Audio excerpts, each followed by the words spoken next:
Let's look into this question. Presence of large number of alveoli around alveolar ducts opening into bronchioles in mammalian lungs is. वो कह रहा है कि देखो बहुत सारे नंबर के alveoli है, ठीक है, और alveolar ducts हैं, alveolar ducts के अराउंड है ना, और वो ब्रोंक्यूल्स में खुलते हैं. ये जो सिस्टम है ये कैसा है? क्या ये एफिशिएंट सिस्टम है? क्या ये इनएफिशिएंट सिस्टम है? क्या रेजिडुअल एयर होती है या रेजिडुअल एयर नहीं होती है? तो पहले तो हमें ये पता है कि रेजिडुअल एयर होती है. तो जहां जहां ऑप्शन में रेजिडुअल एयर आ रहा है उसको तो हम मार्क कर देंगे कि यहां पे रेजिडुअल एयर है, रेजिडुअल एयर है. रेजिडुअल एयर नहीं है तो बेटा हम काट देंगे. रेजिडुअल एयर होती है, ठीक है ना. अच्छा, तो ये वाला ऑप्शन तो सी तुम्हारा गलत हो गया. रेजिडुअल एयर होती है, बिल्कुल ठीक बात है. कितनी होती है? थोड़ी सी होती है. थोड़ी रेजिडुअल एयर होगी ना, थोड़े अमाउंट में ही होती है, ठीक है ना. चलो ठीक है, तो लिटिल रेजिडुअल एयर होती है, ठीक है ना, और थोड़े अमाउंट में होती है, तो लिटिल आएगा, बिल्कुल ठीक. जिसने हाई बोला है वो गलत. क्लियर? आ रही बात समझ में? हाई बोला है गलत है, लिटिल रेजिडुअल एयर रहेगी, ठीक है. तो ये भी गलत हो गया, तो ये हाई की वजह से गलत. तो ये बी भी गलत हो गया और हमारा सी भी गलत हो गया. अब बचा डी और ए. अब सवाल ये कि क्या ये एफिशिएंट सिस्टम है या ये इनएफिशिएंट सिस्टम है, यही समझो. मैं आपको दो ऑप्शन देता हूं.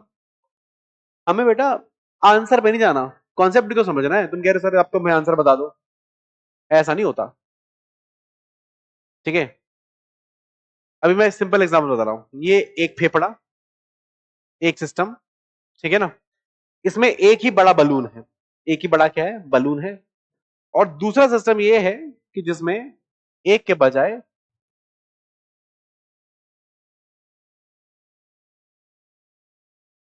बहुत सारे ब्रांचेस हैं और बहुत सारे छोटे छोटे छोटे छोटे बलून्स हैं.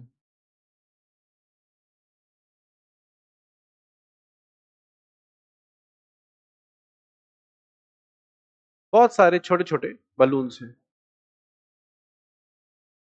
आ रही बात समझ में? डिफरेंस देख रहे हो? मैं एक ही में बना रहा हूं.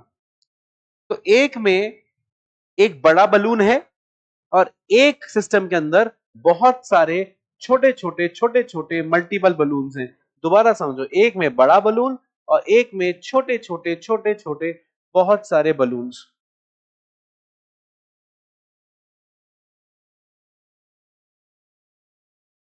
ठीक है. पहली चीज, सरफेस एरिया किसका ज्यादा होगा? तो सरफेस एरिया इसका ज्यादा होगा, हाँ कि ना? ये भी जो बता दो, ये आपने क्लास छोटी क्लासों में पढ़ा हुआ है ना, कि एक बड़ा क्यूब हो और एक छोटा क्यूब हो तो सरफेस एरिया किसका बड़ा होता है. मतलब एक बड़े क्यूब में से बहुत सारे टुकड़े कर दूं तो सरफेस एरिया छोटे वाले टुकड़ों के ज्यादा हो जाएंगे. आरे बात, क्योंकि सरफेसेस ज्यादा हो जाएंगे. क्लियर? तो सरफेस एरिया इसका ज्यादा हो गया. एक पॉइंट. दूसरा पॉइंट, आप इमेजिन करो आपके फेफड़े ऐसे दो बड़े बड़े बलून होते हैं, उसमें हवा भरते हैं, पूरी जान लगाते हैं, पूरी जान लगती, तब भी नहीं भरती. फुलाया कभी बलून? मैंने फुलाने लगा बलून. बलून फुलाने में इतनी मेहनत लगती है ना, छोटा सा बलून होता है, फुलाने में इतनी मेहनत लगती है, इतनी मेहनत लगती है. सोचो आप पढ़ रहे हो और हमेशा बलून फुला जा रहे हो, काम कैसे करोगे? आ रही बात समझ में? इसलिए कुदरत ने, नेचर ने आपको एक बड़ा, दो बड़े बलून नहीं दिए सांस फुलाने के लिए, एयर लेने के लिए. आपको दिए बहुत सारे मान्यूट, छोटे छोटे छोटे छोटे छोटे छोटे छोटे बहुत सारे बलून्स. अब बहुत ही कम एफर्ट में, बहुत ही कम ताकत में, आपको पता भी नहीं चलता. आप पढ़ रहे होते हो, टीवी देख रहे होते हो और सांस चलती रहती है क्योंकि एफर्ट बहुत कम लग रहा है उनको फुलाने में. तो छोटे बलून्स हैं, फूल आसानी से जाएंगे. छोटे बलून्स हैं, सरफेस एरिया ज्यादा है. तो बेटा ये कैसा सिस्टम हुआ? ये एफिशिएंट सिस्टम हुआ. कैसा सिस्टम हुआ? एफिशिएंट हुआ कि नहीं हुआ? बिल्कुल एफिशिएंट हुआ. तो it's an efficient system of ventilation, बिल्कुल, with little residual air. Residual air बेटा कम होती है, बहुत ही कम अमाउंट में एयर रहती है. मेन एयर एक्सचेंज हो जाती है क्योंकि आपको पता है कि जो रिमेनिंग एयर है वो कम ही रहती है. ज्यादातर एयर क्या होती है? एक्सचेंज होती है. तो लिटिल रेजिडुअल एयर बोलेंगे और एफिशिएंट बोलेंगे किसको? सिस्टम को। Is that clear? आ गई बात समझ में? तो डी हमारा आंसर हो गया। क्या कॉन्सेप्ट लगाया हमने यहाँ पे? हमने यहाँ पे एक ही कॉन्सेप्ट लगाया, सिंपल सा, कि एनसीईआरटी का, ठीक है ना, प्लस बेसिक मैथ्स का कॉन्सेप्ट लगाया कि सरफेस एरिया ठीक है इंक्रीज होता है, और दूसरी बात क्या बोला मैंने, ठीक है, कि smaller size always easy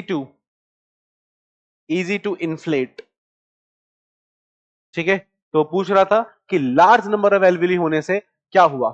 large number of alveoli होने से सिस्टम एफिशिएंट होता है, एंड रेजिडुअल एयर क्या होती है? वो तो जनरली कम ही रहती है, ठीक है।